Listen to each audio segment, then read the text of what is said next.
Hey guys, how's it going? So, HK Genesis update. Well, I got to playing last night, of course, and I went and got the rest of my electronics installed. So, everything's in. Radio gear is in. Servo was already there. Motor, of course. ESC is in. I built myself a more or less a testing connector for now, so I get the motivation to actually build a heavy-duty wired one, which turns out I'm going to need. The battery cables and the batteries I ordered are going to be thick, and these ESC wires are thick. But I also decided to go with Traxxas plugs regardless, because they're super high current plugs in comparison to the Deans that I had. And I was going to go Deans, but then I was watching a guy's video where he was saying that the Deans were not a good choice for this boat. So I thought, well, I'll take his word for it, and you know what, I got a pile of Traxxas connectors, let's build stuff. So I originally had Deans on here, so I swapped that out, got this little adapter made, and for now I tested with my Summit batteries, because I still don't have my batteries in from Banggood that I ordered, and I hope they show up soon, because I'm getting a little antsy. You know, and, you know, the ice is going to be off the lake really soon, so I kind of like to, you know, get the Genesis in and have some fun. I still have to program the ESC for the LiPo cutoff. This thing runs 2 to 7 cell for this ESC, and, of course, no reverse, you know, so a little bit of info for you. But the rest of the factory defaults are fine. As far as programming goes, for this boat, it's just perfect. You know, I mean, it does have the hard stop instead of soft stop setup by default. I'm going to try it on the hard stop first, just see what it's like. I mean, I tried it on the trigger here on the table, no big deal. Oh, yes, we do have the aluminum prop, too. It came in from Hobby King, and I was like, awesome. So I put that on, and so I know my prop's going the right direction. Got plenty of wind coming at my hand, so that's all good. Everything else seems to be good. I went to my automotive store because my buddy went and picked me up some fish tank hose, which was the right diameter, but turns out the stuff was like way too stiff, so it's going to interfere with the rudder. So I thought, you know what, let's go find some flexi stuff. So automotive store we go, and they were out of stock on the clear hose, otherwise I'd have clear in here, but they had this black stuff, right sizes and everything, no problem. So I got 6 feet of that for like $3.24, which was like really super cheap. And we are talking Canadian dollars here. I paid just under $8 for that little package of the wrong size that I ordered from Banggood. And I was like, wow. And there wasn't even enough length in there, even if it was the right size. So, you know, I'm thinking to myself, I'm going to keep going to the automotive store when I need hose. But I shouldn't need hose too often, because even this black stuff will last for years. You know, they use this stuff for your washer fluid and, you know, air lines. So, yeah, it's going to last for a long, long time. I did check all my connections, compared my routing against a video on YouTube. So all my hoses are routed properly. I did an air test. Everything's blowing clean. So we got good air line there, so that's all good. Motor direction is the right way, just had to swap the 2 wires.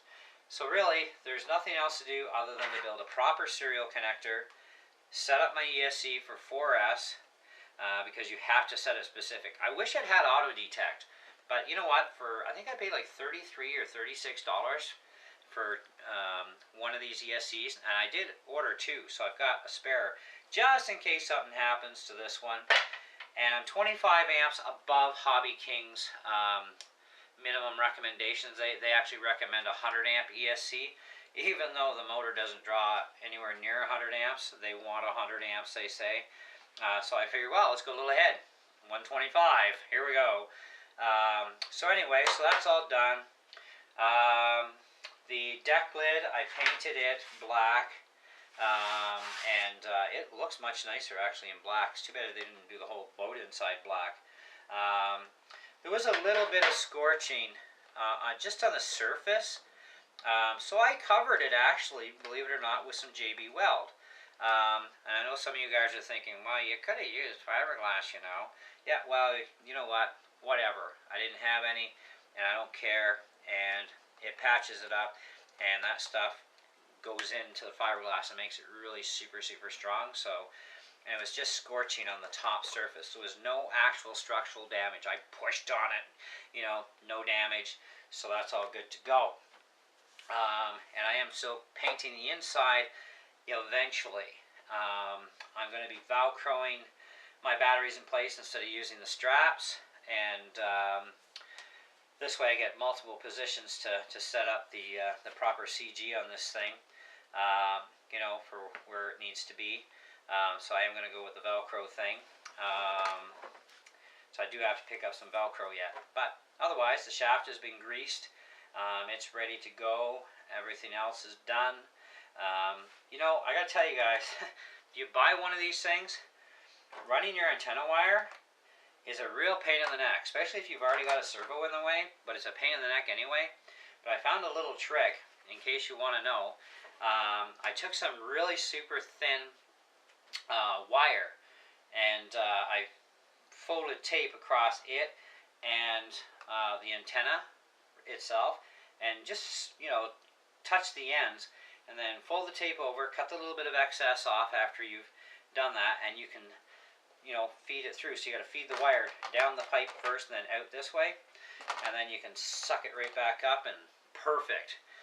Took me about 4 tries, but I got it, and it turned out great. And I folded just the end over for where the rubber tube is here, the cap.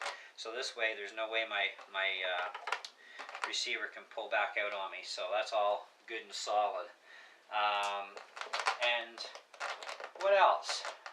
That's pretty much about it for our update. So I guess the next video you guys are going to see on this is going to be when it's in the lake. Now, between painting the deck lid and letting it breathe any fumes it had left over into the hull, more than 90% of that stench from the burnt ESC that lit up on us last year is pretty much all gone now. It'll be completely gone once I get the time to actually paint the inside of the hull. I don't have any paint right now for that, and right now I don't care. The ice is almost off, my batteries will be in soon, and besides, it's only the inside of the boat, which you're not going to see when it's driving anyway, so I'm not in a big hurry to paint the inside. So, but other than that, yep, my little modification here for the rudder, this was something I came up with when my buddy broke the original plastic screw, which, by the way, try finding those. We couldn't. So if you guys know a source, let me know, because I'd rather have a screw in here. But I just used weed whacker line and crimped the ends so they can't come out, and it's not moving. The alloy prop that I picked out, this thing is really super nice. It's got a nice pitch on it, so I'm hoping to get quite a bit of speed out of that thing.